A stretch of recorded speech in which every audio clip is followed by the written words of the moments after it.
Great. And I would also like to acknowledge that I have a stolen story myself, and while we're still in pursuit because of trying to connect to country, my ancestors are from the Yamachi region in Western Australia, and their language is Wajiri. Tonight, no Wajiri, but we are going to speak about an important language, if you like, of the way that trauma repeats. I think of it as a theme and variations, because a bit like the way these beautiful rings in a tree can have a basic similar shape, but can be variated in sort of all sorts of tiny ways. I think that's the kind of picture that we see with our complex traumatic presentations. After this lecture, I'm hoping that you're going to be aware a little bit of how the past repeats. I'm sure I'm preaching to the converted, but it is an important concept. It's often still surprising when it actually happens in front of you, in the room, the two of you caught up in something that's very familiar to the patient or not consciously aware of, but has nevertheless been repeating in all sorts of ways. We're going to think about disorganized and unresolved attachment states of mind and states of traumatic adaptation and states of dysregulation across the lifespan, present as symptoms and syndromes for treatment. And Mariana is going to say a little bit more about that. We're going to apply the first principles of attachment and trauma theory to clinical work, especially this notion of building collaborative safety and exploration, so that a transformative therapeutic alliance might be sustained. We might get to new templates together, like perhaps we can work it out together. I am okay to be with myself and I am of value.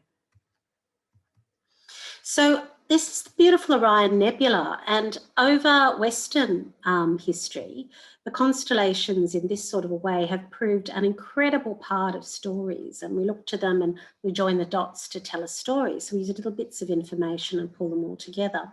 From an Indigenous perspective, what happens is something slightly different. In fact, they join the spaces, or we join the spaces to make the picture. And here we've got the beautiful emu in the sky.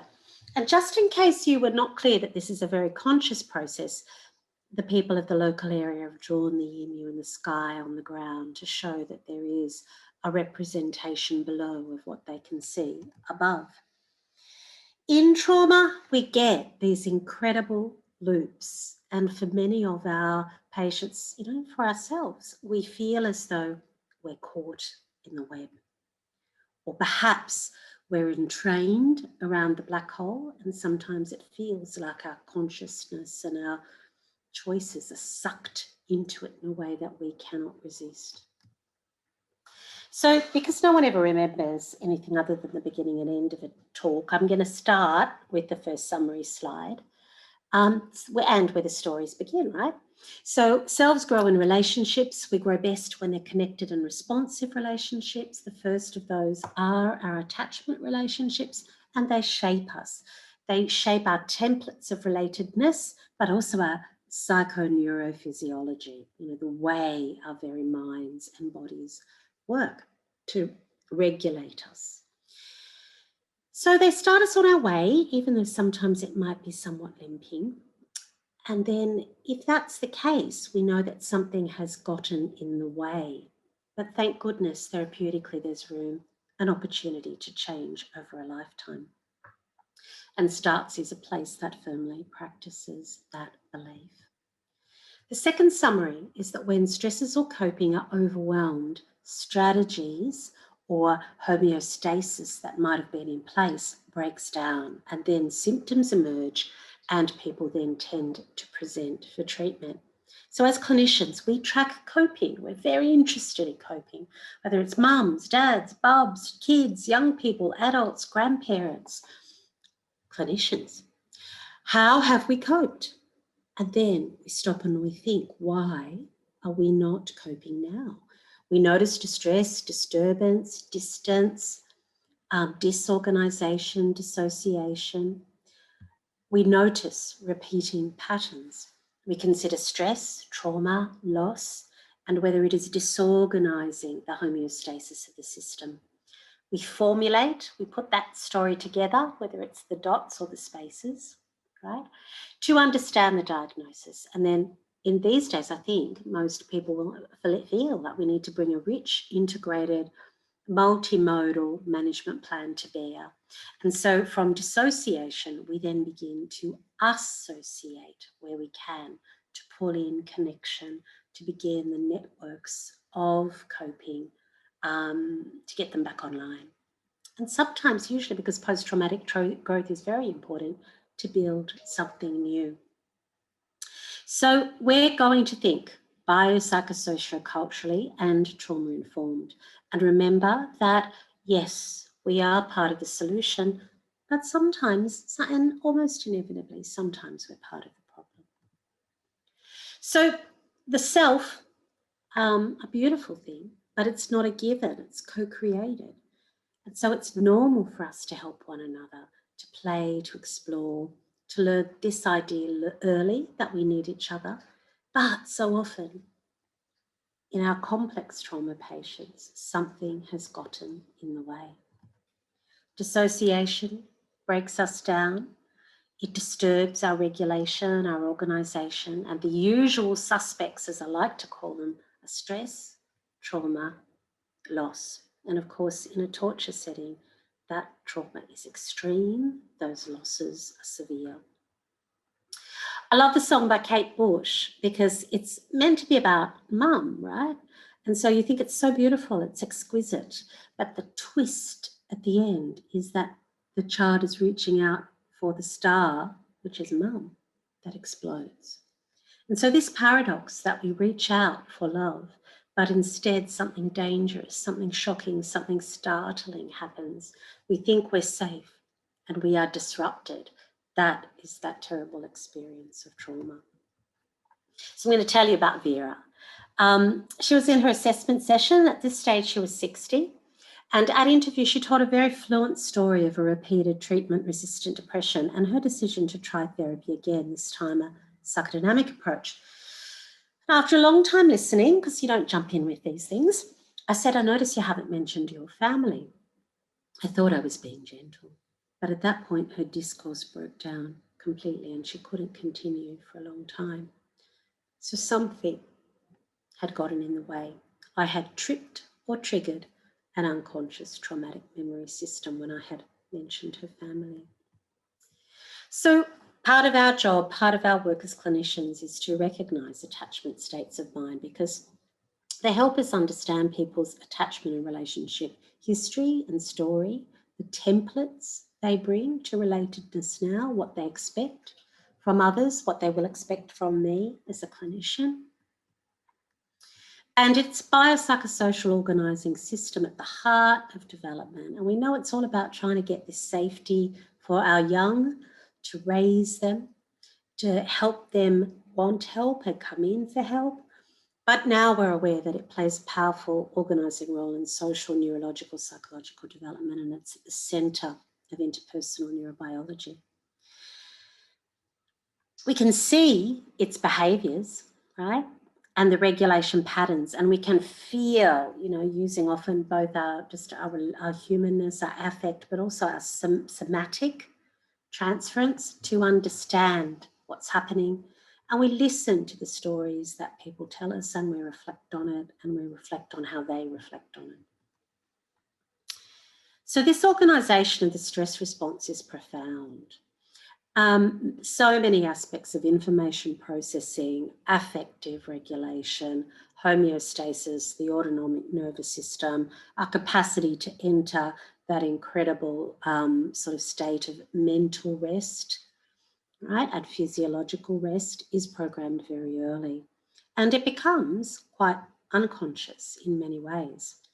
As development goes along, we get new capacities, right? It's never done until it's done. And those strategies complexify. We can learn to lie. That's a developmental achievement. Certainly we make new friends. We get the capacity to have reciprocal relationships that are partnerships, that are sexual. Full partnering and parenting can follow, a role in our community. All these things add and complexify to what we have already learnt and what we are already capable of. But that attachment state of mind is a powerful predictor of good health when it's secure, and resilience. And then insecurity is a factor for psychological and psychosomatic illness. There's a lot of research, as you all know, I'm probably sure, into attachment development and later psychopathology. So here's a little snapshot of when we think it might be going okay. Mum and Bub look okay together, right? Be nicer if we had a video, because then we'd see if there was the lovely flow and dance of a really sensitive cooperative dyad and a secure attachment. We also hold in mind that this is a snapshot in the unfolding history of this family or this culture, that there will have been mothers and fathers and grandfathers and grandmothers that have gone before. And, you know, the transmission of transgenerational trauma is a very important thing to keep in mind.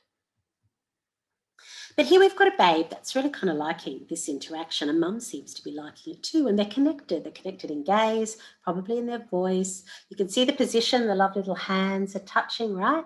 There's a nice shared arousal. Baby's maybe a little bit more up than mum is. And they're sharing this activity, and here it's a proto-conversation. And if it's modulated in the next moments, then we're thinking it's probably a co-regulated dyad. And we track this flow, we track this connection in context. Because when things are working nicely for us humans, they flow. They make sense in context. Not too many contradictions, omissions, additions, right? Not too many spaces that are unexplained. No double knots or double binds or these sort of twisty knots. And we're free and we're flexible. Feeling safe enough to explore, to play, right? To reach out emotionally. And when it's repeated 1,000 times, then attachment patterns declare themselves towards the end of the first year of life for the infant. And Bowlby said that these kind of attachment relationships were significant from the cradle to the grave. They shape us. But then, of course, they can break or bind us. This is a crib sheet, and you're welcome to it in the slides. It's not meant to be the be-all and end-all, but it's meant to give you a little bit of a sense of the cognitions and the emotions attached to these different states of mind. But I'm going to draw attention not to the secure, because I think you probably get that it's about feeling free, able to express, able to remember, feeling very lovable. But in many of those who have come through trauma or in the acute stages of loss, fear and feeling weird, odd, strange is a very big part of the experience, feeling numb, disconnected. And for those who have had a very complex or chronic experience of trauma, that can become quite a chronic way of being. And also then with it, the fear of the other, that the other will hurt me, the other will make it worse. So important, because when people come for treatment, there is that shadow that lies between us. Will we hurt them? Will we harm them? Will we be one of the ones that will make it worse? So to just give you a little example of that, this is a gorgeous picture that was in my room. I haven't been in there ages because of COVID. This beautiful painting from Jane Donaldson. And at a change of room, we had to have this terrible renovations done because there had been a massive leak. Anyway, coming back into a new room after a break, what we had was this picture, and a lot of the patients went, "Oh God, it's a gorgeous picture, look at that." One went, "Oh my gosh, she's a ginger." And we had a lovely conversation. But one patient who's had a very, very troubled early life and was the child of a mum with dissociative identity disorder came in, sat down, looked around the room with vigilance and disgust, looked at the picture and said, "Why is that mother shitting all over that baby?" And I went, "Okay." So we can see that the fear is what is preoccupying, the disgust is what is preoccupying one's sense of relatedness. So when people present, there's a breakdown, right? That's the message, a breakdown of homeostasis. And so it might be life as a whole is breaking down, a relationship, a strategy, a sense of self, a story of self, or very personal kinds of parts of homeostasis, like how one is thinking or reasoning, the language and discourse like Vera, who I mentioned before, perception, And then very basic regulation. Is someone eating well? Are they sleeping? Are they able to concentrate? Are they able to remember? All these things are very important parts of their personal organisation. And the causes for this, we know, can be macro trauma. And thank goodness there's somewhere like STARTS that deals with some of these terrible, terrible macro traumas. But there are also micro traumas like the drip, drip, drip of devaluation. Sometimes there is also a need for urgent development, and we realise with a kind of a shock that we don't have what we need for the next part of our journey to maybe become a parent or perhaps a matriarch or a patriarch of the family or the community. And sometimes, frankly, there's just too much stress. I think COVID and this year is an example.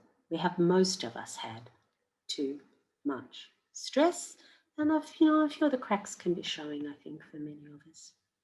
And occasionally, sometimes, there's a sort of a startled moment where there is finally space for development. I finally married someone who cares about me.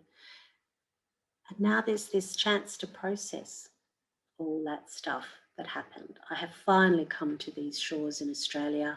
I've gone through the extraordinary process of a refugee application. Finally, I am settled. You know what? It's then that sometimes people break down. So the usual symptoms, we're all familiar: mood, anxiety, substance use. We see disconnection in all sorts of levels across the systems. Association, we see the breakdowns I've mentioned. Somatoform symptoms, of course, in some cultures, they are quite the preferred way to present as affective symptoms are not necessarily validated or understood in the same way. Things are very personally felt in the body. Self-esteem, cohesion, the basics of the vegetative symptoms, our rhythms might be out. And then there might be bias shifts. We might have become very, very, very prone to see just the negative. And of course, relationships may have broken down with parents, with a baby, with a partner, with friends, with those who look different to us. All sorts of breakdowns are possible. So I like to think of them in those sort of domains of rest, play, work and love. Freud spoke to work and love. Winnicott very joyfully added play, but I think our capacity to regulate and to rest is also a very important part of the needs we have to be resourced to manage reality. So how do we assess this stuff? Well, in terms of attachment, the strange situation procedure is there for infants. The adult attachment interview is fantastic for adolescents and adults. But, even though they're expensive and they're all difficult, what we can do is be informed by the beautiful discourse and the patterns in it that's come through the body of knowledge from the adult attachment interview. So we can start to listen.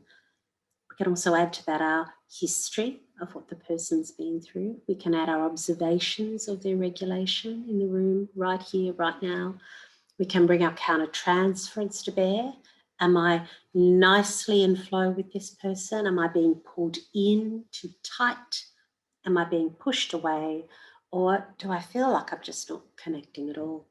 So all these bits of information become important, and they help us stop and think with circumspection, with care, with compassion, not just what has happened, but how has it been experienced? What has been the effect? How does this person represent it? How do they react and respond to it? Mostly, most of us are doing our very best to manage. So I just wanted to draw your attention briefly to those indices of disorganisation and disorientation from Main and Solomon's early work, because they're talking about, if you see, the things that don't quite fit, the gaps, the things that aren't in flow, contradictions, misdirections, interrupted movements, freezing, stilling, slowing, when there should be a smooth movement in to get help or to connect or to play with mum. And then this fear, this apprehension that is in the face towards the parent. That's such a terrible dilemma, to be afraid of the one who ought to be able to help me. And of course, we see that at times with our patients. So now, at this point, with our knowledge of neuroscience, we've got a lot of help. We get that procedural memory is so powerful, and that even if we're not conscious of it, the past can repeat. We learned the way things are, and now we expect them to repeat, and we can even co-create them consciously, unconsciously. So that kind of pattern of being able to recognize the disorganization and the disorganized is very important. And look, I draw your attention to the beautiful work that's been done by Main and Hesse on those organized and disorganized states in adults and children. And try and remember that that's something that's getting in the way, needs to be thought about and held in mind. Certainly, we're not talking about gross trauma always from the parent. In trauma situations where there's torture, obviously there's an external party. Sometimes that person may still be related or familial or part of a community that's connected. So that's terrifying. But we also have more subtle challenges. So, for example, a parent themselves who has been harmed or hurt becomes frightening to the child. And so this terrible double whammy that not only have I been hurt, but it is damaging my relationship of being able to comfort and soothe my child. So it's a key factor. We try not to overclassify, but when we get that sense of dissociation, we hold it very much in mind. And we need people to find ways to connect in order to build up their sense of self. The stronger and more flowing their sense of self is, the easier the task of integrating and digesting and growing out of what's happened to us will be. Here she is, she's gorgeous. I don't know if you recognise her, but she's the little dancer who did the beautiful kata that Sia used in her fantastic song Alive.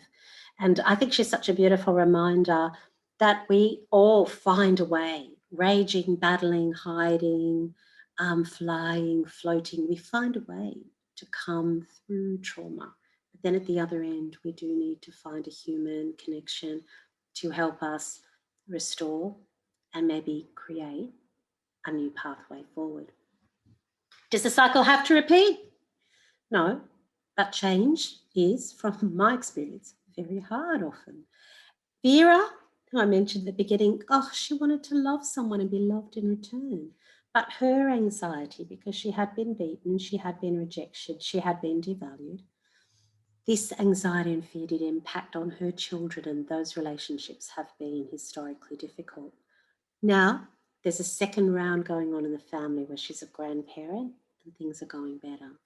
And her beautiful story, which she uses this image, she's actually walked the Camino path, and she does when she can. It's been like a metaphor for us of this kind of journey together to bring about coming to some kind of peace. Jorge mentioned I'm interested in spirituality. Is Vera spiritual? She would say not in the slightest. She's certainly not religious, but she does have a sort of a sense of, I suppose, the sacredness, if you like, of a really connected moment with another person. And she's very grateful, as I, for the opportunity to work together. So how do we heal? Forgive my simplicity, but we meet and then we move. And that's very important, because if we don't meet or we come unstuck, we are not going to move, not together. So this kind of attention in the moment to how we connect and to keep connecting is essential in the therapeutic task. So we feel in a psychodynamic way when something's getting in the way. There is repetition compulsion. I like to think of it in a different way as more a compelled repetition, but it's really us co-experiencing the trauma system. We watch it and see it. I think the separations and reunions that we experience are so powerful. To me, it's like watching a strange situation procedure, how my patient and I reunite after a break. It might be as short as a weekend. It could be, 4 weeks after a long holiday break. But then we get a moment to see where us as a dyad are up to, and we're trying to learn to work it out together. So Vera, her long journey, she's constantly feeling unwanted and unworthy, very shame-prone, cranky, but, you know, she can play. And with the conversational model, she's had great capacity to connect and to work with me. We did identify that mum, whom she called Tyrant 1 and Tyrant 2, would sometimes pop up and be in her or be in me or be in the space between us. She could be a villain, she could be a victim, she could be the hero or the hider, and that my role was to keep reflecting and encouraging our mutual reflection on where she was up to. Can she let in real help? Yes and no. And sometimes those things change even within a session. So I would like to say that we have reasons for our many feelings and our behaviours, and the relational truths that we have experienced require reflection, and they live on and they're felt in this alive way. And it can be getting in the way of our real flourishing. So we need discernment, we need intuition, we need some courage in both parties that are working therapeutically or a team. We need much humour and much humility, and we need patience for ourselves and our patients. And my sense is, just like my patient reminded me, because I was so shocked, but she had her reasons for her interpretation of this beautiful painting. The heart has reasons, of which reason knows nothing. That's it for me.